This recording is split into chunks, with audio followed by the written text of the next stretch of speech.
Well ಮುಖ್ಯಮಂತ್ರಿ D K Shivakumar ಅವರಿಗೆ ಯಾವ ಗಾಂಧಿ ಪವರು, ಮಹಾತ್ಮ ಗಾಂಧೀಜಿನ ಅಥವಾ ಇಂದಿರಾ ಗಾಂಧಿನ, ಯಾವ ಗಾಂಧಿ, ಯಾಕೆ ಗಾಂಧಿ ಪವರ್ ಅಂತ ಹೇಳ್ತಾ ಇದ್ದೀವಿ? ಸಿದ್ದರಾಮಯ್ಯನವರಿಗೆ ಯಾಕೆ ಶಾಕ್ ಆಗಬೇಕು? ನೋಡ್ತಾ ಹೋಗೋಣ.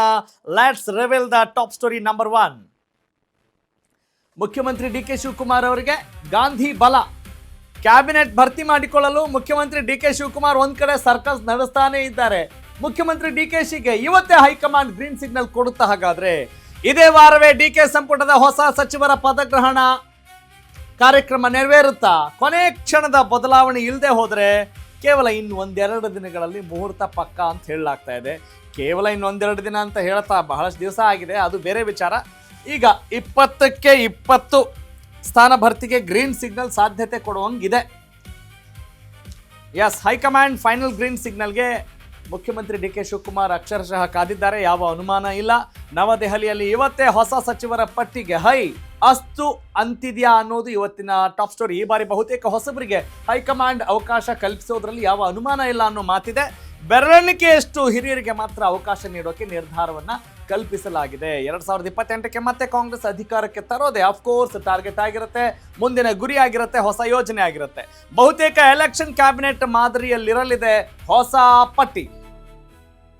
ಎಸ್, ಇದನ್ನ ಬಹಳಷ್ಟು ದಿನಗಳಿಂದ ಕೇಳ್ತಾ ಇದ್ದೇವೆ, ನೋಡ್ತಾ ಇದ್ದೇವೆ, ಗಮನಿಸ್ತಾ ಇದ್ದೇವೆ. What is the new factor in this news, in this top story number 1 ಅಂತ ನಾವು ನೋಡೋದಾದ್ರೆ, point number 1, D K Shivakumar ಅವರು ಮೇಲುಗೈ ಸಾಧಿಸ್ತಾ ಇದ್ದಾರೆ. ನಾವು ಹೇಳ್ತಾ ಇದ್ವಲ್ಲ, ಆ ಬಣ ಈ ಬಣ, ಆ ಸಮುದಾಯ ಈ ಸಮುದಾಯ, ಆ ಕೋಟ ಈ ಕೋಟ ಅಂತ ಹೇಳ್ತಾ ಇದ್ವಲ್ಲ. ಕಾಂಗ್ರೆಸ್ ಪಕ್ಷದಲ್ಲಿ ಅಥವಾ ಯಾವುದೇ ಪಕ್ಷ ಅಂತ ಬಂದಾಗಲೂ ಕೂಡ ಅವರವ್ರದ್ದೇ ಆದಂಥ ಬಣಗಳು ಇದ್ದೇ ಇರ್ತವೆ, ಅದರಲ್ಲಿ ಯಾವುದೇ ಅನುಮಾನ ಇಲ್ಲ. ಆದರೆ ಇದರಲ್ಲಿ ಮುಖ್ಯಮಂತ್ರಿ ಡಿ ಕೆ ಶಿವಕುಮಾರ್ ಅವರು ಮೇಲುಗೈ ಸಾಧಿಸ್ತಾ ಇದ್ದಾರೆ ಅನ್ನೋದು ಪಾಯಿಂಟ್ ನಂಬರ್ 1. ಪಾಯಿಂಟ್ ನಂಬರ್ 2, ಬಹುತೇಕ ಹೊಸಬರಿಗೆ, ಯುವ ರಾಜಕಾರಣಿಗಳಿಗೆ, ಯುವ ನಾಯಕರಿಗೆ ಮಣೆ ಹಾಕುವ ಎಲ್ಲ ಸಾಧ್ಯತೆಗಳು ದಟ್ಟವಾಗಿ ಕಾಣಿಸ್ತಾ ಇದ್ದಾವೆ. ಕೊನೆ ಕ್ಷಣದ ಬದಲಾವಣೆ ಹೊರತುಪಡಿಸಿದ್ರೆ ಇಲ್ಲಿ ಹೈಕಮಾಂಡ್ ಡಿ ಕೆ ಶಿವಕುಮಾರ್ ಅವರ ಅಣತಿಯಂತೆ ನಡೆಯಲು, ಅವರ ಪಟ್ಟಿಗೆ ಸಹಿ ಹಾಕಲು, ಗ್ರೀನ್ ಸಿಗ್ನಲ್ ಕೊಡೋಕೆ ಕೈನ ಅಸ್ತು ಅಂತ ಇದೆ. ಹೌದು, ಹಾಗಾದ್ರೆ ಏನ್ ನಡೀತಾ ಇದೆ? ಕ್ಲೈಮ್ಯಾಕ್ಸ್ ಹಂತಕ್ಕೆ ಬಂದಿದ್ಯಾ ಸಂಪುಟ ವಿಸ್ತರಣೆ? ನೋಡ್ತಾ ಹೋಗೋಣ ಒಂದೊಂದೇ ಪಾಯಿಂಟ್ಸ್ನ. ಮುಖ್ಯಮಂತ್ರಿ ಡಿ ಕೆ ಶಿವಕುಮಾರ್ ಅವರ ಸೇನೆಯಲ್ಲಿ ಕ್ಲೈಮ್ಯಾಕ್ಸ್ ಹಂತಕ್ಕೆ ಬಂದಿದೆ, ಕೊನೆಯ ಹಂತಕ್ಕೆ ಬಂದಿದೆ ಮುಖ್ಯಮಂತ್ರಿ ಡಿ ಕೆ ಶಿ ಸಂಪುಟ ವಿಸ್ತರಣೆಯ ಈ ಒಂದು ಗೇಮ್. ಹೊಸ ಗೇಮ್ ಪ್ಲಾನ್ ಜೊತೆ ಮುಖ್ಯಮಂತ್ರಿ D K she, Siddu, B K Hariprasad ಇದ್ದಾರೆ. ರಾಹುಲ್ ಸೂಚನೆ ಬಳಿಕ ತ್ರಿಮೂರ್ತಿಗಳ ಹೊಸ ಸಮೀಕರಣ, ನ್ಯೂ ಇಕ್ವೇಷನ್. ಬೆಳಿಗ್ಗೆನೆ ದೆಹಲಿಗೆ ತೆರಳಿದ್ದಾರೆ ಯಾರು? ಮುಖ್ಯಮಂತ್ರಿ ಡಿ ಕೆ ಶಿವಕುಮಾರ್. ಮಧ್ಯಾಹ್ನ ದೆಹಲಿಗೆ ಹಾರಿದ್ದಾರೆ ಸಿದ್ದರಾಮಯ್ಯ ಮತ್ತು ಬಿ ಕೆ ಹರಿಪ್ರಸಾದ್, ಮಾಜಿ ಮುಖ್ಯಮಂತ್ರಿ ಮತ್ತು ಪ್ರಸ್ತುತ ಪಿಸಿಸಿ ಅಧ್ಯಕ್ಷರು. ಜೂನ್ 3ರಂದು ಸಿಎಂ ಡಿ ಕೆ ಶಿವಕುಮಾರ್ ಸೇರಿದಂತೆ 13 ಮಂತ್ರಿಗಳು ಪ್ರಮಾಣ ವಚನ ತೆಗೆದುಕೊಂಡಾಗಿದೆ. ಆಯಿತು, ಅವತ್ತು ಪ್ರಾತಿನಿಧ್ಯ ಸಿಕ್ಕ ಜಿಲ್ಲೆ ಸಮುದಾಯಗಳಿಗೆ ಈಗ ಕೊಕ್ಕೆ ಹಾಕುವಂಥ ಲಕ್ಷಣಗಳಿದ್ದಾವೆ. ಉಳಿದಂಥ ಜಿಲ್ಲೆ ಸಮುದಾಯಗಳಿಗೆ ಈಗಿನ ಸಂಪುಟದಲ್ಲಿ ಮಣೆ ಹಾಕುವಂಥ ಸಾಧ್ಯತೆ ಇದೆಯಾ? ಕೆಲ ಪ್ರಬಲ ಸಮುದಾಯ ಮತ್ತು ಜಿಲ್ಲೆಗಳಿಗೆ ಹೆಚ್ಚುವರಿ ಅವಕಾಶ ಕೊಡಬಹುದು ಅನ್ನುವ ಒಂದು ಅಂದಾಜಿದೆ. ಹೈಕಮಾಂಡ್ ಸಭೆಯಲ್ಲಿ ಪ್ರಮಾಣ ವಚನಕ್ಕೆ ದಿನಾಂಕ ಕೂಡ ನಿಗದಿಯಾಗಿದೆ. ಎಲ್ಲವೂ ಅಂದುಕೊಂಡಂತೆ ನಡೆದ್ರೆ ಇನ್ನೇನು ಬುಧವಾರವೇ, ಇವತ್ತೇ ಅವರ ಸೋಮವಾರ, ಮಂಗಳವಾರ, ಬುಧವಾರ ಪದಗ್ರಹಣ ಕಾರ್ಯಕ್ರಮ ಬಹುತೇಕ ಖಚಿತವಂತೆ. ಯಾರೆಲ್ಲ ಟವಲ್ ಹಾಕಿದ್ರು, ಖರ್ಚೀಫ್ ಹಾಕಿದ್ರು, ಲಾಬಿ ಮಾಡ್ತಾ ಇದ್ರು, ಅವರೆಲ್ರಿಗೂ ಕೂಡ ಅವರ ಫಲಿತಾಂಶ ಗೊತ್ತಾಗತ್ತೆ. ನೋಡ್ತಾ ಇದ್ರಲ್ಲ ನೀವೆಲ್ಲ, ಈಗೇನು ನಾವು ತೋರಿಸ್ತಾ ಇದ್ದೀವೆಲ್ಲ ಇಟ್ಕೊಂಡಿದ್ದಾರಲ್ಲ, ಅವರೆಲ್ಲರೂ ಕೂಡ ಆಕಾಂಕ್ಷಿಗಳು, ಬಹುತೇಕ ಆಕಾಂಕ್ಷಿಗಳಿದ್ದಾರೆ.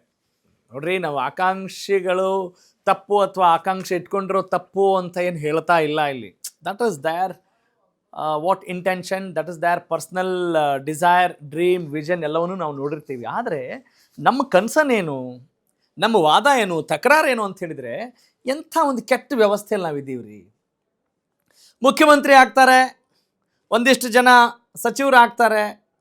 ಆ ಮುಖ್ಯಮಂತ್ರಿ ಆಗೋ ಕಾಲಕ್ಕೆ, ಯಾರು ಮುಖ್ಯಮಂತ್ರಿ ಆಗ್ತಾರೆ, ಸಿದ್ದರಾಮಯ್ಯನವರು ಅಷ್ಟು ಸುಲಭವಾಗಿ ತಮ್ಮ ಪಟ್ಟವನ್ನು ಬಿಟ್ಕೊಡ್ತಾರಾ, ಸ್ಥಾನವನ್ನು ಬಿಟ್ಕೊಡ್ತಾರಾ? ಮುಖ್ಯಮಂತ್ರಿ ಒಂದು ದೊಡ್ಡ ಹೆಮ್ಮೆಯ ಸ್ಥಾನ, ಉನ್ನತ ಸ್ಥಾನ, ಅಲ್ಲಿದ್ದಂಥ ಗೊಂದಲವನ್ನು ನೋಡಿದ್ವಿ. ಅದಕ್ಕೆ ಒಂದು 5-6 ತಿಂಗಳು ಅಲ್ವೇ?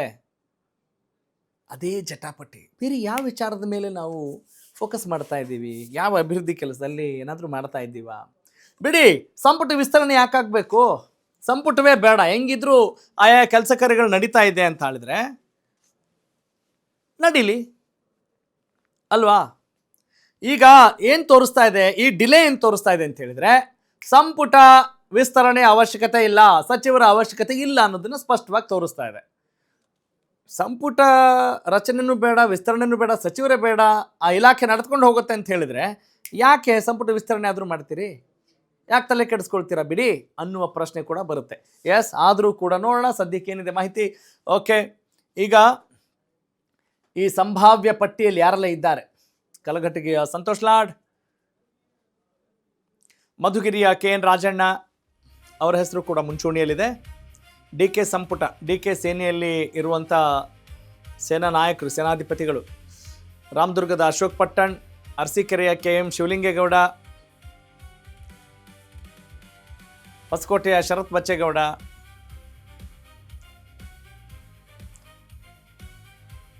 ಇವರು ಸಂಭಾವ್ಯರು. ಸಂಭಾವಿತರು ಅಂತ ಹೇಳ್ತಾ ಇಲ್ಲ, ಸಂಭಾವ್ಯರು. ತಮಾಷೆಗೆ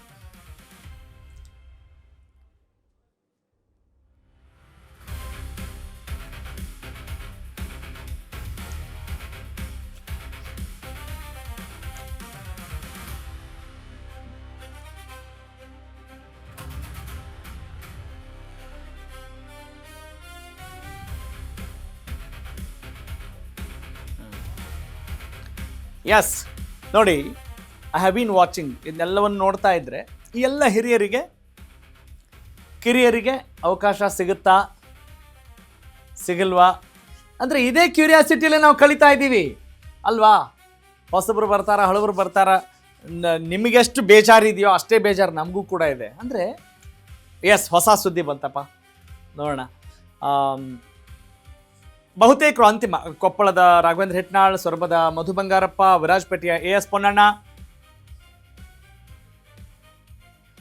ಪರಿಷತ್ ಸದಸ್ಯ ಸಲೀಂ ಅಹಮದ್, ನರಸಿಂಹರಾಜ ಕ್ಷೇತ್ರದ ತನ್ವೀರ್ ಸೇಠ್, ಇವರೆಲ್ಲರೂ ಕೂಡ DK ಸಂಪುಟವನ್ನು ಸೇರುವಂಥ ಬಹುತೇಕ ಪಕ್ಕ ಅಂತ ಹೇಳಲಾಗ್ತಾ ಇದೆ. ಓಕೆ, ಇವರೆಲ್ಲರಿಗೂ ಕೂಡ ಅವಕಾಶ ಆಗ್ಬೋದು. ಅದರಲ್ಲಿ ಹೊಸಬರಿದ್ದಾರೆ, ಯುವ ಸಚಿವರಿದ್ದಾರೆ, ಸಚಿವ ಸ್ಥಾನವನ್ನು ಅಲಂಕರಿಸಿದವರಿದ್ದಾರೆ, ಫಸ್ಟ್ ಟೈಮ್ ಸಚಿವರಾಗೋರಿದ್ದಾರೆ, ಫಸ್ಟ್ ಟೈಮ್ MLA ಆದಂಥವ್ರಿಗೂ ಕೂಡ ಅವಕಾಶ ಇದೆ ಅಂತ ಹೇಳಲಾಗ್ತಾ ಇದೆ. ಹೀಗೆಲ್ಲ ಇದೆ. ಆಯಾ ಮುಸ್ಲಿಂ ಸಮುದಾಯದ ಕೋಟ, ಒಕ್ಕಲಿಗ ಸಮುದಾಯದ ಕೋಟ, ಪ್ರಾದೇಶಿಕವಾರು ಎಲ್ಲವನ್ನು ಕೂಡ ನಾವು ನೋಡ್ತಾ ಹೋಗ್ಬೋದು. ಮಾಗಡಿಯ HC ಬಾಲಕೃಷ್ಣ, ಇವರೆಲ್ಲರನ್ನೂ ಕೂಡ ಈಗ ಸಂಪುಟಕ್ಕೆ ಸೇರಿಸ್ಕೊಳ್ಬೋದು. ಚಾಮರಾಜನಗರದ C ಪುಟ್ಟರಂಗ ಶೆಟ್ಟಿ, ಕೊಳ್ಳೇಗಾಲದ AR ಕೃಷ್ಣಮೂರ್ತಿ, ಹುನಗುಂದ ಕ್ಷೇತ್ರದ ವಿಜಯಾನಂದ ಕಾಶಪ್ಪನವರ್, ಕಂಪ್ಲಿಯ JN ಗಣೇಶ್,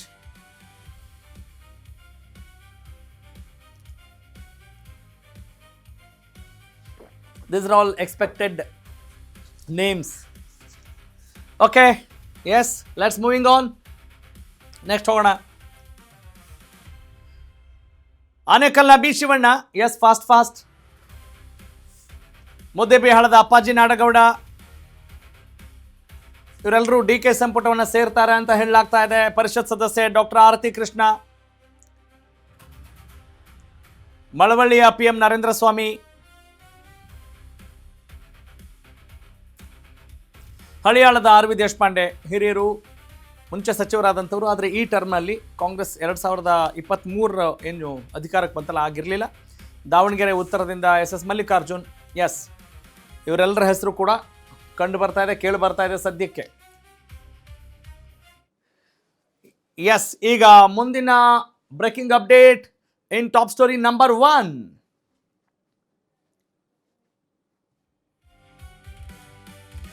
ಕಳೆದ ವಾರ ನೀಟ್ ಪ್ರತಿಭಟನೆಯಲ್ಲಿ ರಾಹುಲ್ ಗಾಂಧಿ ಭಾಗಿಯಾಗಿದ್ರು. ಅದೇ ಕಾರಣಕ್ಕೆ ನಿರಾಸೆಯಲ್ಲಿ ವಾಪಸ್ ಆಗಿದ್ರು DK ಶಿವಕುಮಾರ್ ಮತ್ತು ಸಿದ್ದರಾಮಯ್ಯ. ಆದರೆ ಈ ಬಾರಿ ನಿರಾಸೆಯಾಗೋ ಲಕ್ಷಣ ಇಲ್ಲ, ಬಹಳ ಕಮ್ಮಿ ಇದೆಯಂತೆ, ತೀರಾ ಕಡಿಮೆ ಇದೆ. ಸಚಿವರ ಆಯ್ಕೆಯ ವಿಷಯದಲ್ಲಿ ರಾಹುಲ್ ಗಾಂಧಿ ಬಹಳ ಟಫ್ ಆಗಿದ್ದಾರೆ. ರಾಹುಲ್ ರಿಸರ್ಚ್ ಟೀಮ್ನಿಂದ ಸಿಕ್ಕಿದೆಯಂತೆ big feedback. What is that big feedback? Sasikanth Senthil ನೇತೃತ್ವದ ರಿಸರ್ಚ್ ಟೀಮ್ ಫೀಡ್ಬ್ಯಾಕ್ ಕೊಟ್ಟಿದೆ. ಡಿ ಕೆ ಶಿವಕುಮಾರ್ ಸಂಪುಟಕ್ಕೆ ಸೇರ್ಬೇಕಾದವರು ಯಾರು ಸೇರ್ಬೇಕು ಯಾರು ಸೇರಬಾರ್ದು ಅನ್ನೋದನ್ನ ಸ್ಪಷ್ಟವಾಗಿ ಹೇಳಿದ್ದಾರಂತೆ. ಡಿ ಕೆ ಶಿವಕುಮಾರ್ ಸಂಪುಟಕ್ಕೆ ಯಾರು ಸೇರಬಾರ್ದು, very interesting point to be noted. ಹಿಂದಿದ್ದ ಯಾವ ಮಂತ್ರಿ ಜನಸಂಪರ್ಕ ಕಳೆದುಕೊಂಡಿದ್ದಾರೆ? Yes, very true. ಮುಖ್ಯಮಂತ್ರಿ ಡಿ ಕೆ ಶಿ ಸರ್ಕಾರಕ್ಕೆ ಹೊರೆಯಾಗೋರು ಯಾರು ಹೊರೆ ಆಗ್ಬೋದು? ಯಾರು ಪಕ್ಷ ವಿರೋಧಿ ಚಟುವಟಿಕೆ ಮಾಡ್ಬೋದು? ಜಿಲ್ಲೆ, ಜಾತಿ, ಪ್ರಾದೇಶಿಕತೆ ಗಮನದಲ್ಲಿಟ್ಕೊಂಡು ಈ ಸಂಪುಟ ರಚನೆಗೆ, ಸಂಪುಟ ವಿಸ್ತರಣೆಗೆ ರಾಹುಲ್ ರಿಸರ್ಚ್ ಟೀಮ್ನಿಂದ 14 ಹೆಸರು ಶಿಫಾರಸಾಗಿದೆ. ಆ ಪಟ್ಟಿಗೆ ಗ್ರೀನ್ ಸಿಗ್ನಲ್ ಸಿಗೋದು ಬಹುತೇಕ ಖಚಿತ ಮತ್ತು ನಿಶ್ಚಿತ ಅನ್ನೋದು ಸದ್ಯಕ್ಕೆ ಸಮಯೋಚಿತ. ಈ ಪಟ್ಟಿ ಹಿಡಿದು ಖರ್ಗೆ ಜೊತೆ ರಾಹುಲ್ ಮೀಟಿಂಗ್ ಮಾಡ್ತಿದ್ದಾರಂತೆ. ರಿಸರ್ಚ್ ಟೀಮ್ ಕೊಟ್ಟಂತ ಲಿಸ್ಟ್ಗೆ ಖರ್ಗೆ ಕೂಡ ಜೈ ಅಂತಿದ್ದಾರಂತೆ. ಕೆಲ ಹಿರಿಯ ನಾಯಕರ ಹೆಸರು ಸೂಚಿಸಿದ್ದಾರೆ ಖರ್ಗೆ. ಸಂಪುಟದಲ್ಲಿ ಯುವಕರ ಜೊತೆ ಹಿರಿಯರು ಇರಬೇಕು, ವೆರಿ ಟ್ರೂ. ಸಂಪುಟದಲ್ಲಿ ಯುವಕರ ಜೊತೆ ಹೌದಲ್ಲ, ಒಂದಿಷ್ಟು ಮಾರ್ಗದರ್ಶನ ಬೇಕಾಗತ್ತೆ. ಕನಿಷ್ಠ 3 ಹೆಸರು ಸೇರಿಸುವಂತೆ ಖರ್ಗೆ ಪಟ್ಟನ್ನ ಹಿಡಿದಿದ್ದಾರಂತೆ. ಓಕೆ, ಒಂದು ಅರ್ಥ ಆಗಬೇಕಾಗಿದೆ.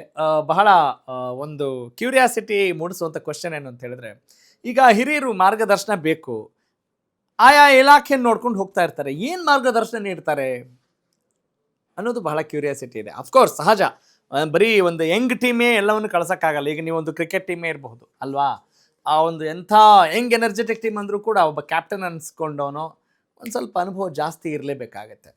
ಆ ರೀತಿ ಏನಾದರೂ ನೋಡ್ತಾ ಇದ್ದಾರೆ, ಅದು ಹಿಂಗೆ ವರ್ಕೌಟ್ ಆಗುತ್ತೆ practically, I don't know, I do not have any idea at all. Okay, ಈಗ ಖರ್ಗೆ ಸೂಚಿಸಿದಂಥ AICC ಅಧ್ಯಕ್ಷ ಮಲ್ಲಿಕಾರ್ಜುನ ಖರ್ಗೆ ಸೂಚಿಸಿದಂಥ ಆ 3 ಹೆಸರು ಯಾವುದು? ಆ ವ್ಯಕ್ತಿಗಳು ಯಾರು? ಯಾವ ಕ್ಷೇತ್ರಕ್ಕೆ ಸಂಬಂಧಪಟ್ಟಂಥವ್ರು? Yes, let's reveal those names. Sira ಕ್ಷೇತ್ರದ TB ಜಯಚಂದ್ರ ಹಿರಿಯರು, ಗದಗದ HK ಪಾಟೀಲ್, ಇದು ಖರ್ಗೆ ಅವರು ಸೂಚಿಸಿರುವಂಥ ಹೆಸರು. HC Mahadevappa, doctor HC Mahadevappa, T Narasipura ಕ್ಷೇತ್ರದ ಶಾಸಕರು. ಶಿರಾ, ಗದಗ ಮತ್ತು ಎಸ್, ಒನ್ ಮೋರ್ ನೇಮ್, ಯಾರು? ಇದು ಟಿ ನರಸೀಪುರದ ಡಾಕ್ಟರ್ HC ಮಹದೇವಪ್ಪ ಮತ್ತು HK ಪಾಟೀಲ್, ಹಾಗೆಯೇ ಇನ್ನೊಬ್ಬರ ಹೆಸರು. ಆ 3 ಜನರು ಜಯಚಂದ್ರ, TB ಜಯಚಂದ್ರ ಅಲ್ವಾ, ಅವ್ರನ್ನೂ ಕೂಡ ಸೇರಿಕೊಂಡ್ರೆ ಒಳ್ಳೆಯದು ಅಂತ ಈಗ AICC ಅಧ್ಯಕ್ಷರು ಹೇಳ್ತಾರೆ ಅಂತ ಹೇಳಿದರೆ ಬಹುಶಃ ಅದು ಅಧಿಕೃತ ಮುದ್ರೆ ಆಗುತ್ತೆ.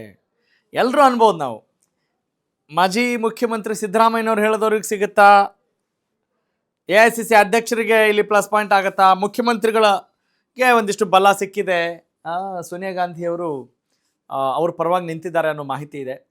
ಎಸ್, ಈಗ ನೋಡ್ತಾ ಹೋಗೋಣ. DK ಶಕೆ ಆರಂಭ ಆಗಿದೆ.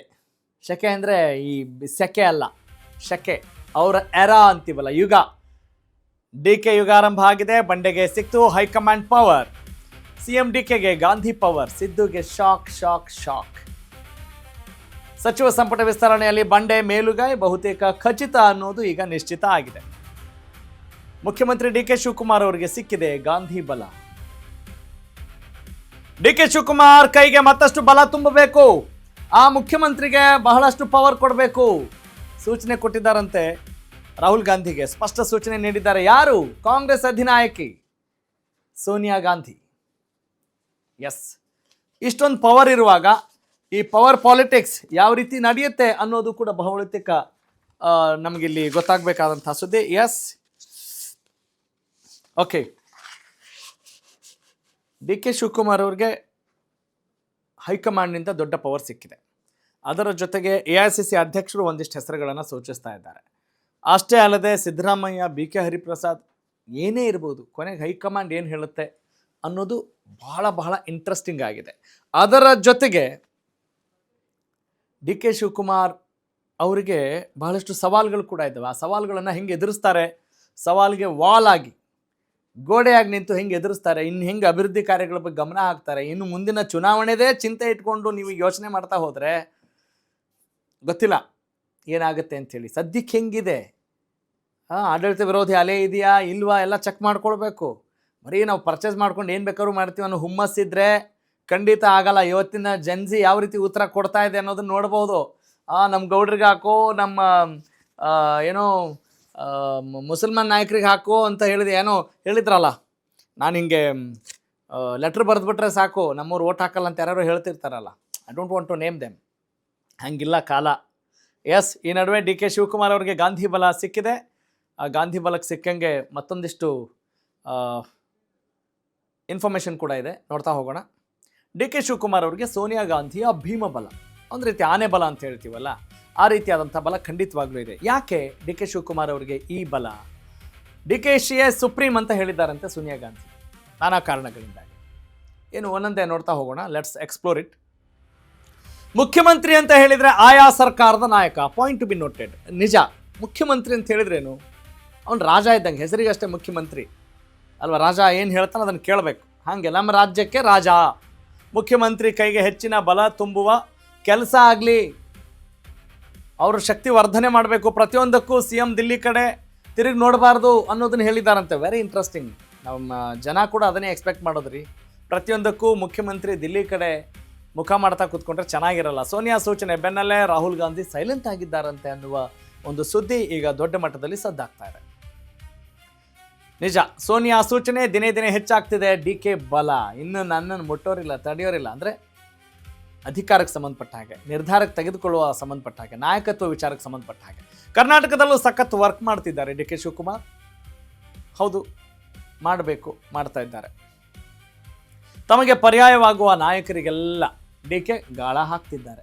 ಇದನ್ನು ಕೂಡ ರಾಜಕಾರಣದಲ್ಲಿ ಹೌದು ಮಾಡಬೇಕು ಅಂತೀವಿ ಅಲ್ವಾ, ಗಾಳ ಹಾಕೋ ಕೆಲಸ.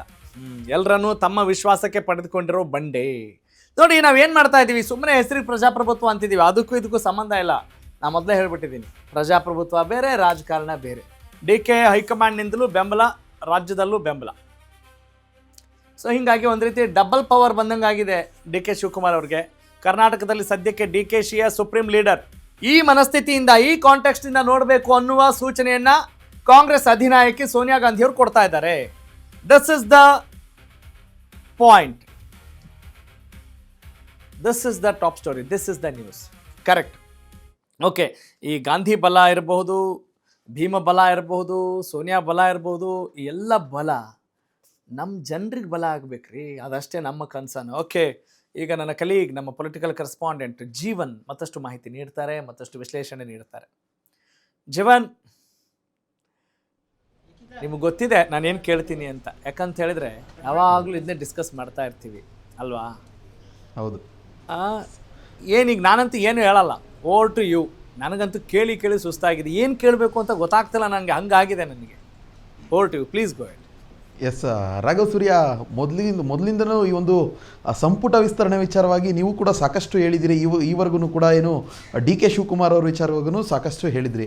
ಅದೇ ರೀತಿಯಾಗಿ ಏನು ಹೈಕಮಾಂಡ್ನ ವರ್ತನೆ ಕೂಡ ಇರುವಂಥದ್ದು, ಅದೇ ರೀತಿಯಾಗಿ ಡಿ ಕೆ ಶಿವಕುಮಾರ್ ಅವ್ರಿಗೆ ಒಂದು ಬಲವು ಕೂಡ ಹೈಕಮಾಂಡಿಂದ ಸಿಕ್ಕಿರುವಂಥದ್ದು. ಯಾಕಂದರೆ ಡಿ ಕೆ ಶಿವಕುಮಾರ್ ಕಳೆದ ಬಾರಿ CM ಆಗಿದ್ದಂತಹ ಸಿದ್ದರಾಮಯ್ಯನವರು ಅಷ್ಟು ಈಸಿಯಾಗಿ ಏನು ತಮ್ಮ ಕುರ್ಚಿಯನ್ನು ಬಿಟ್ಕೊಟ್ಟಿದ್ದಂತೂ ಅಷ್ಟು ಸಲೀಸಾಗಿ ಯಾರೂ ಕೂಡ ಮಾಡ್ದಲ್ಲ ಇರೋಂಥದ್ದನ್ನ ಸಿದ್ದರಾಮಯ್ಯನವರು ಮಾಡಿದ್ದು. ಯಾಕಂದರೆ ಒಂದು ಮುಖ್ಯಮಂತ್ರಿ ಕುರ್ಚಿ ಅಂತ ಬಂದಾಗ ಅಷ್ಟು ಈಸಿಯಾಗಿ ಯಾರೂ ಇಲ್ಲ. ಆದರೆ ರಾಹುಲ್ ಗಾಂಧಿ ಅವರು ಹೇಳಿದಂಥ ಒಂದೇ ಒಂದು ಮಾತಿಗೆ ಅಲ್ಲಿ ಸಿದ್ದರಾಮಯ್ಯನವರು ಕುರ್ಚಿಯನ್ನು ಬಿಟ್ಕೊಡ್ತಾರೆ. ಅಂದರೆ ಅಲ್ಲಿ ರಾಹುಲ್ ಗಾಂಧಿ ಅವ್ರಿಗೆ ಇದ್ದಂತಹ ಒತ್ತಡ ಅಂತಲೂ ಹೇಳ್ಬೋದು. ಇಲ್ಲಿ ಕೆಲವೊಂದು ಇನ್ನು ಅಂದರೆ ಕಾಂಗ್ರೆಸ್ ವರಿಷ್ಠರಾದಂಥವರು ಸೋನಿಯಾ ಗಾಂಧಿ ಅವರು, ಅವರ ಒಂದು ಸೂಚನೆಯ ಮೇರೆಗೆ ರಾಹುಲ್ ಗಾಂಧಿ ಅವರು ಕೂಡ ಈ ಒಂದು ನಿರ್ಧಾರವನ್ನು ತಗೊಳ್ತಾರೆ. ಡಿ ಕೆ ಶಿವಕುಮಾರ್ ಅವ್ರಿಗೆ ಒಂದು ಅವರ ಒಪ್ಪಂದ ಏನಾಗಿತ್ತು ಆ ಒಂದು ನಿಟ್ಟಿನಲ್ಲಿ ಡಿ ಕೆ ಶಿವಕುಮಾರ್ ಅವ್ರಿಗೆ ಕುರ್ಚಿಯನ್ನು ಬಿಟ್ಕೊಡ್ತಾರೆ. ಅದಾದ ಮೇಲೆ ಏನು ಸಂಪುಟ ಇಲ್ಲಿ ರಚನೆ ಆಗಬೇಕು, ಹೊಸ ಸಂಪುಟ ಡಿ ಕೆ ಶಿವಕುಮಾರ್ ಅವರ ಕ್ಯಾಬಿನೆಟ್ ರಚನೆ ಆಗಬೇಕಾದ್ರೂ ಕೂಡ, ಆದರೆ ರಾಹುಲ್ ಗಾಂಧಿ ಅವರ ಒಂದು ಏನು ಸಿದ್ದರಾಮಯ್ಯನವರಿಗೆ ಯಾವುದೇ ರೀತಿಯಾದಂತಹ ಅಡೆತಡೆಗಳು ಆಗಬಾರ್ದು, ಅವರ ನಾಯಕತ್ವಕ್ಕೆ ಯಾವುದೇ ಕೊರತೆಗಳು ಆಗಬಾರ್ದು ಅಂತ ಮೊದಲ ಹಂತದ ಏನು ಸಂಪುಟ ರಚನೆ ಆಗುತ್ತೆ ಡಿ ಕೆ ಶಿವಕುಮಾರ್ ಅವರ ಸಂಪುಟ ಮೊದಲಿಗೆ 13 ಜನ ಸಚಿವರನ್ನು ನೇಮಕ ಮಾಡ್ತಾರೆ. ಅದರಲ್ಲಿ ಸಿದ್ದರಾಮಯ್ಯನವರ ಪಾತ್ರ ಪ್ರಮುಖವಾದದ್ದು. ಸಿದ್ದರಾಮಯ್ಯನವರ ಆಪ್ತರಿಗೆ ಅಲ್ಲಿ ಹೆಚ್ಚು ಸ್ಥಾನಗಳನ್ನು ನೀಡಿರುವಂಥದ್ದು. ಅದೇ ರೀತಿಯಾಗಿ ಡಿ ಕೆ ಶಿವಕುಮಾರ್ ಅವರನ್ನು ಯಾವುದೇ ರೀತಿಯಾದಂತೆ ಅವ್ರನ್ನೂ ಕೂಡ ಬೇರ್ಪಡಿಸಿದೆ. ಅಂದರೆ ಅವ್ರನ್ನೂ ಕೂಡ ಅವರ ಆಪ್ತರು ಆಗಿರಬೇಕು, ಅವ್ರಿಗೂ ನೆಚ್ಚಿನಾದಂಥವ್ರನ್ನ ಡಿ ಕೆ ಶಿವಕುಮಾರ್ ಅವರ ಮೊದಲ ಹಂತದ ಕ್ಯಾಬಿನೆಟ್ಗೆ ಸೇರಿಸಿದ್ರು. ಅದೇ ರೀತಿಯಾಗಿ ಈಗ ಏನು 2ನೇ ಹಂತದ ಕ್ಯಾಬಿನೆಟ್ ಏನು ಪರಿಪೂರ್ಣವಾದಂತಹ ಕ್ಯಾಬಿನೆಟ್ ಈಗ ಆಗಬೇಕಾಗಿದೆ. ಈ ಒಂದು ವಿಚಾರವಾಗಿ ಸಾಕಷ್ಟು ಸರ್ಕಸ್ಗಳು ನಡೀತಾ ಇದ್ದಂಥದ್ದು. ಸರ್ಕಸ್ ಜೊತೆಗೆ ಶಾಸಕರ ಲಾಬಿ ಹೆಚ್ಚಾದಂಥದ್ದು. ಕೇವಲ 20 ಸಚಿವ ಸ್ಥಾನಗಳು ಸದ್ಯ ಇರುವಂಥದ್ದು. ಆದರೆ ಈ ಒಂದು 20 ಸಚಿವ ಸ್ಥಾನಕ್ಕೆ ಕಾಂಗ್ರೆಸ್ನ 40ಕ್ಕೂ ಹೆಚ್ಚು ಶಾಸಕರು ಒಂದು ಲಾಬಿಯನ್ನು ಮಾಡ್ತಿದ್ದಾರೆ. ಡಿಫ್ರೆಂಟ್ ಅಂದರೆ ಈಗ ಹೈಕಮಾಂಡ್ ಮಟ್ಟದಲ್ಲಿ ಕೆಲವೊಬ್ಬರು ಶಾಸಕರು ಲಾಬಿಯನ್ನು ಮಾಡಿದ್ರೆ, ಇನ್ನು ಸಿದ್ದರಾಮಯ್ಯನವರ ಆಪ್ತ ಬಳಗದ ಶಾಸಕರೇನಿದ್ದಾರೆ ಅವರು ಕೂಡ ಸಿದ್ದರಾಮಯ್ಯನವರ ಮೂಲಕ ಒಂದು ಲಾಬಿಯನ್ನು ಮಾಡ್ತಿದ್ದಾರೆ. ಇನ್ನು ಡಿ ಕೆ ಶಿವಕುಮಾರ್ ಅವರ ಆಪ್ತ ಬಣ ಹಾಗೂ ಡಿ ಕೆ ಶಿವಕುಮಾರ್ ಜೊತೆ ಹೊಂದಾಣಿಕೆ ಚೆನ್ನಾಗಿರುವಂಥ ಶಾಸಕರು ಕೂಡ ನಮಗೆ ಸಚಿವ ಸ್ಥಾನವನ್ನು ಕೊಡಿಸಿ ಅಂತ ಡಿ ಕೆ ಶಿವಕುಮಾರ್ ಅವ್ರ ಮೂಲಕ ಒಂದು ಲಾಬಿಯನ್ನು ಮಾಡ್ತಿದ್ದಾರೆ. ಇದ್ರ ಜೊತೆಗೆ ಹರಿಪ್ರಸಾದ್ ಹಾಗೂ ಏನು ಡಿ ಸಿ ಎಂ ಆದಂತಹ ಪರಮೇಶ್ವರ್ ಅವರು ಕೂಡ ಕೆಲವೊಂದಿಷ್ಟು ಲಾಬಿಗಳನ್ನು ಅವರ ಆಪ್ತರಾಗಿರುವಂಥ ಶಾಸಕರಿಗೋಸ್ಕರ ಲಾಬಿಯನ್ನು ಮಾಡಿರುವಂಥದ್ದು ಹೈಕಮಾಂಡ್ ಮಟ್ಟದಲ್ಲಿ. ಆದರೆ ಇದೆಲ್ಲ ಓವರ್ ಆಲ್ ನೋಡಿದಂತಹ ಸಂದರ್ಭದಲ್ಲಿ ಈ ಒಂದು ಸಚಿವ ಸಂಪುಟ ವಿಸ್ತರಣೆಗೆ ಏನು ಟೈಮ್ ಕೂಡಿ ಬಂದಿರುವಂಥದ್ದು ಇನ್ನು ಕೊನೆ ಹಂತದಲ್ಲಿ ಇರುವಂಥದ್ದು. ಸದ್ಯ ಎಲ್ಲ ನಾಯಕರು, ರಾಜ್ಯದ ನಾಯಕರು ಹೈಕಮಾಂಡ್ಗೆ ಈಗ ಹೈಕಮಾಂಡ್ನ ಬಳಿ ಚರ್ಚೆಗೋಸ್ಕರ ಈಗ ದೆಹಲಿಗೆ ತೆರಳಿರುವಂಥದ್ದು. ಈ ಒಂದು ದೆಹಲಿಗೆ ನಾಳೆ ಈ ಒಂದು ವಿಚಾರವಾಗಿ ಸಂಪೂರ್ಣವಾದಂತಹ ಚರ್ಚೆಗಳು ಆಗುತ್ತೆ. 1-to-1 ಸಭೆಗಳು ಕೂಡ ರಾಜ್ಯ ನಾಯಕರ ಜೊತೆ ಹೈಕಮಾಂಡ್ ನಾಯಕರ ಮಧ್ಯೆ ನಡೆಯುವಂಥದ್ದು. ಈ ಒಂದು ವಿಚಾರ ನಾಳೆ ಬಹುತೇಕ ಈಗ ಆಲ್ರೆಡಿ ಮೊದಲೇ ಹೇಳಿದ ಹಾಗೆ ಏನು ಈ ಒಂದು ಹೈಕಮಾಂಡ್ ನಾಯಕರ ಜೊತೆ ಒಂದು ಲೀಸ್ಟ್, ಅಂದರೆ ರಾಹುಲ್ ಗಾಂಧಿ ಅವರು ಕಳೆದ ಬಾರಿ ಹೇಳ್ತಾರೆ ಏನಕ್ಕಂದರೆ ಹೊಸಬರಿಗೆ ಒಂದು ಆದ್ಯತೆಯನ್ನು ಕೊಡೋಣ, ಹೊಸಬರಿಗೆ ಒಂದು ಕೆಲಸವನ್ನು ಮಾಡಲಿಕ್ಕೆ ಆದ್ಯತೆ ಕೊಡೋಣ. ಯಾಕಂದರೆ 2028ರ ಚುನಾವಣೆಯನ್ನು ಮುನ್ನುಡಿಯನ್ನು ಇವರು ಕಾಂಗ್ರೆಸ್ ಪಕ್ಷದ ನಾಯಕರು ಕಾಣ್ತಿರುವಂಥದ್ದು. ಅದೇ ರೀತಿಯಾಗಿ ಡಿ ಕೆ ಶಿವಕುಮಾರ್ ಅವರು ಈಗ ಆಲ್ರೆಡಿ ಸಾಕಷ್ಟು ಬಾರಿ ಹೇಳಿದ್ದಾರೆ ಈ ಬಾರಿ ಏನು 136 ಸೀಟನ್ನು ನಾವು ಪಡೆದುಕೊಂಡ್ವಿ, ಅದೇ ರೀತಿಯಾಗಿ ಮುಂದಿನ ಬಾರಿನೂ ಕೂಡ ಒಂದೇ ಸಲ ನಾವು ಅಧಿಕಾರಕ್ಕೆ ಬರ್ತೀವಿ ಅನ್ನೋ ಒಂದು ಆಳವಾದಂತಹ ಯೋಚನೆಯಲ್ಲಿ ಡಿ ಕೆ ಶಿವಕುಮಾರ್ ಹಾಗೂ ಕಾಂಗ್ರೆಸ್ ಏನು ನಾಯಕರು ಇರುವಂಥದ್ದು. ಅದೇ ರೀತಿಯಾಗಿ ಪಕ್ಷವನ್ನು ಬಲಪಡಿಸಬೇಕು ಎಲ್ಲ ರೀತಿಯಲ್ಲೂ ನಿಟ್ಟಿನಲ್ಲಿ ಹೊಸ ನಾಯಕರಿಗೆ, ಹೊಸ ಶಾಸಕರಿಗೆ ಒಂದು ಸಚಿವ ಸ್ಥಾನವನ್ನು ಕೊಡಬೇಕು ಅನ್ನೋದು ಡಿ ಕೆ ಏನು ರಾಹುಲ್ ಗಾಂಧಿ ಅವರ ಜೀವನ್ ಈ ವಿಚಾರ ನಂಗೆ ಗೊತ್ತಾಯ್ತು. ಆಮೇಲೆ ಅದ್ರ ಬಗ್ಗೆ ನಾವು ಡಿಸ್ಕಸ್ ಕೂಡ ಮಾಡಿದ್ವಿ. ಈಗ ಪಾಯಿಂಟ್ ಏನಂತ ಹೇಳಿದ್ರೆ, ಸೋನಿಯಾ ಗಾಂಧಿಯವರು ಡಿ ಕೆ ಶಿವಕುಮಾರ್ ಸುಪ್ರೀಂ, ಆಯಾ ಮುಖ್ಯಮಂತ್ರಿ ಆ ರಾಜ್ಯಕ್ಕೆ ಅವರೇ ಸುಪ್ರೀಂ ಅಂತ ಹೇಳುವಾಗ ಯಾಕೆ ಈಗ ಹೇಳ್ತಾ ಇದ್ದಾರೆ? ಅದ್ರ ಪ್ರಮೇಯ ಏನಿದೆ? ಅಂದರೆ ಇಲ್ಲಿವರೆಗೂ ಹಂಗಿರಲಿಲ್ಲ ಅಂತಾನ? ಡಿ ಕೆ ಶಿವಕುಮಾರ್ ಅವರಿಗೆ ಅಷ್ಟು ಸ್ವಾತಂತ್ರ್ಯ ಇರಲಿಲ್ಲ ಅಂತಾನ? ಅಥವಾ ಹೇಳೋದಾಗಿದ್ರೆ ಈ ಮುಂಚೆನೇ ಹೇಳಿದ್ರೆ ಇಷ್ಟು ಸಮಯ ಉಳಿತಿತ್ತಲ್ಲ ಅನ್ನೋ ಒಂದು ಪ್ರಶ್ನೆ ನನಗೆ ಬರುತ್ತೆ. What you say? ಎಸ್, ಹೌದು ರಾಘವ್ ಸುರೇ. ಯಾಕಂದರೆ ಡಿ ಕೆ ಶಿವಕುಮಾರ್ ಅವರು ಸಿ ಎಂ ಆದಂತಹ ಸಂದರ್ಭದಲ್ಲಿ ಕೆಲವೊಂದಿಷ್ಟು ಚರ್ಚೆಗಳು ಉಟ್ಕೊಳ್ತವೆ. ಅಲ್ಲೊಂದು ಸಮಿತಿಗಳನ್ನು ರಚನೆ ಮಾಡಬೇಕು ಅನ್ನೋದಾಗಿರ್ಬೋದು, ಈ ಒಂದು ವಿಚಾರಗಳು ಸಾಕಷ್ಟು ಚರ್ಚೆಯಲ್ಲಿ ಒಂದು ಕಾಂಗ್ರೆಸ್ ಪಕ್ಷದಲ್ಲಿ ಬರುವಂಥದ್ದು. ಆ ಒಂದು ಸಂದರ್ಭದಲ್ಲಿ ಏನು ಅಂದರೆ ಎಲ್ಲೋ ಒಂದು ಕಡೆ ಡಿ ಕೆ ಶಿವಕುಮಾರ್ ಅವರ ಕೈಯನ್ನು ಕಟ್ಟಾಕುವಂತಹ ಪ್ರಯತ್ನಗಳು ಏನಾದರೂ ನಡೆಯುತ್ತೆ ಅನ್ನೋಂಥದ್ದು.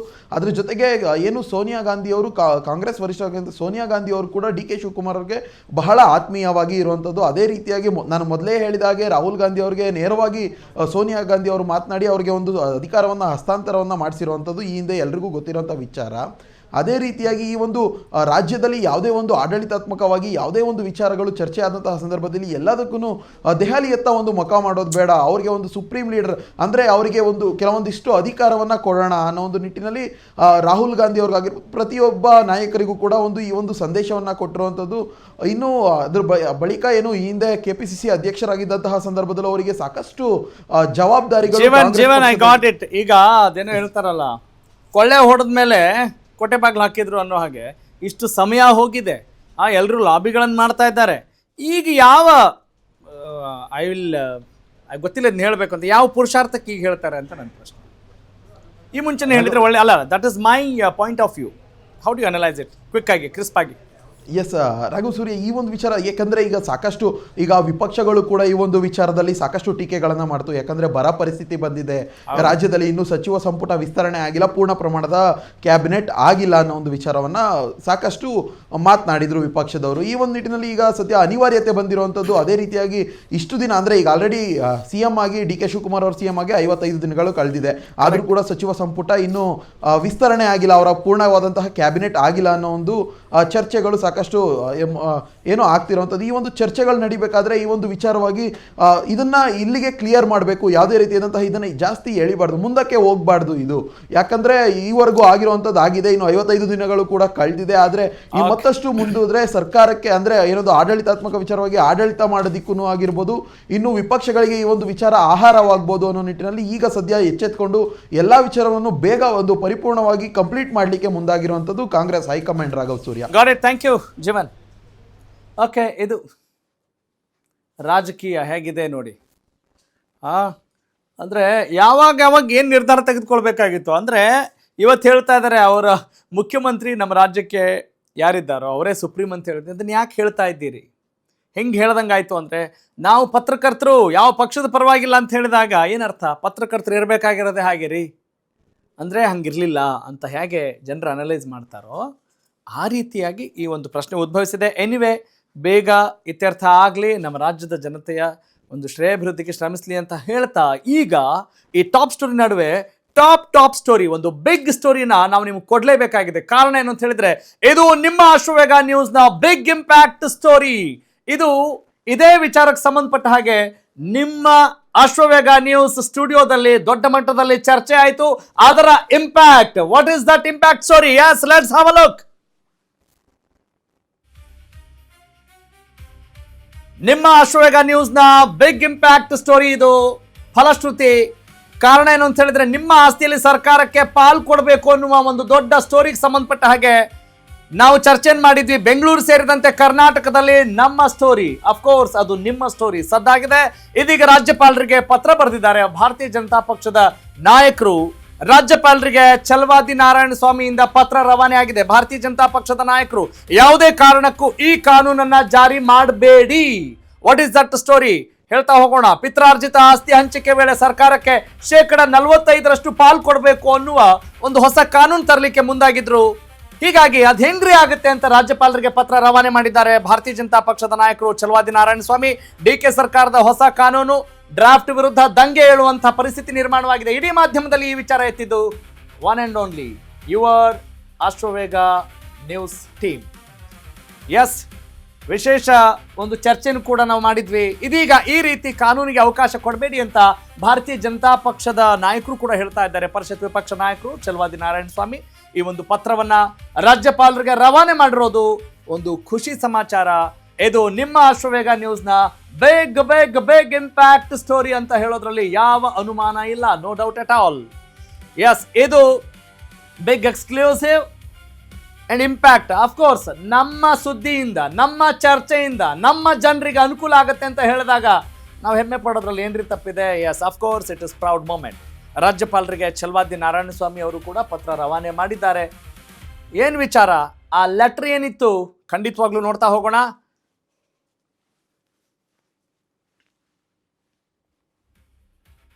S, objections to draft amendment ನೋಟಿಫಿಕೇಶನ್ಗೆ ಸಂಬಂಧಪಟ್ಟ ಹಾಗೆ ಓಕೆ, ಆ ವಿಚಾರ ಏನು ಅಂತ ಹೇಳ್ಬಿಡ್ತೀನಿ. ನಿಮಗೆ ಗೊತ್ತಿದೆ, ಇದು ಬೆಂಗಳೂರಿನ ಭೂ ಮಾಲೀಕರಿಗೆ ಒಂದು ದೊಡ್ಡ ಮಟ್ಟದ ಸಂಕಟದ ವಿಚಾರ ಆಗಿತ್ತು. ಇಲ್ಲಿ ಎಷ್ಟು ಸಾವಿರ ಚದರ ಅಡಿ, 2,000 ಚದರ ಅಡಿ ಇರಬಹುದು. ಓಕೆ, ಅದರಲ್ಲಿ ಏನಾದರೂ ನೀವು ಪಾಲು ಮಾಡಬೇಕು ಅಂತ ಹೇಳಿದಾಗ 45% ಅದು ಸರ್ಕಾರದ ಪಾಲಾಗಬೇಕಂತೆ. ಇದು ಯಾವ ಸೀಮೆ ನ್ಯಾಯ ರೀ? ಮೊದಲೇ ತೆರಿಗೆ ಕಟ್ತೀವಿ, ಎಲ್ಲದಕ್ಕೂ ತೆರಿಗೆ ಕಟ್ಟಿ ಹೈರಾಣಾಗಿದ್ದಾರೆ.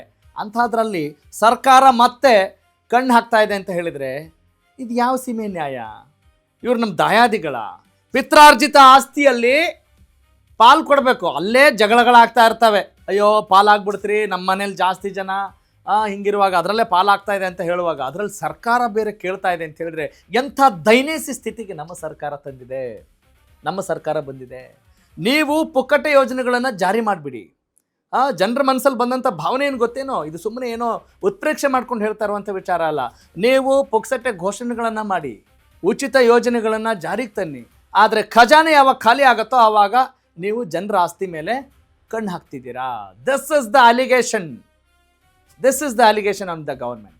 ಹೀಗಾಗಿ ಡಿ ಕೆ ಶಿವಕುಮಾರ್ ಮತ್ತು ಡಿ ಕೆ ಸುರೇಶ್ ಈ ನೀತಿಯನ್ನೇನಾದರೂ ಜಾರಿಗೆ ತರಬೇಕು ಅಂತ ಹೇಳಿದರೆ, first I repeat, D K Shivakumar ಮತ್ತು ಡಿ ಕೆ ಸುರೇಶ್ ಅವರ ಆಸ್ತಿಯಲ್ಲಿ ಮೊದಲು 45% ಶೇರ್ ಆಗಿಬಿಡಲಿ, ಆಮೇಲೆ ಬೇರೆಯವ್ರಿಗೆ ಹೇಳಿ.